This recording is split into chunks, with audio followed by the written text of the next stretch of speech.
Kula wacan oo wanaagsan daawadayaal kusoo dhawaada wali ku dambeeyay warbixinada arrimaha caalamka ah marka waxaan ka hadlaynaa Masar iyo Qatar oo war ka soo saaray duqeyn dad badan ku dhinteen oo Israa'iil fulisay. Ugu yaraan 32 qof ayaa lagu dilay mowjad duqeymo cirka ah oo Israa'iil ka fulisay guud ahaan marinka Gaza maalintii Sabtida sida ay sheegeen mas'uuliyiinta maxalliga ah.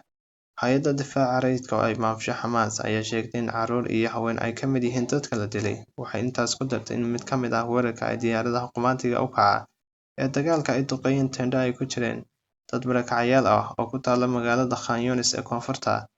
Falastiiniyiintu waxay ku tilmaameen duqeymahan kuwii ugu cuslaa tan iyo markii wejiga labaad ee xabad joojinta uu dhexdhexaadinayay madaxweynaha Mareykanka Donald Trump bishii Oktoobar ee la soo dhaafay uu dhaqan galay horraantii bishan.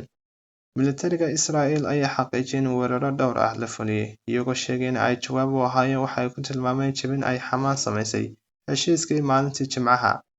Labada dhinac ee Israa'iil iyo Xamaas ayaa midba midka kale ku eedeynaya jebinta xabad joojinta tan iyo markii ay dhaqan gashay sanadkii hore.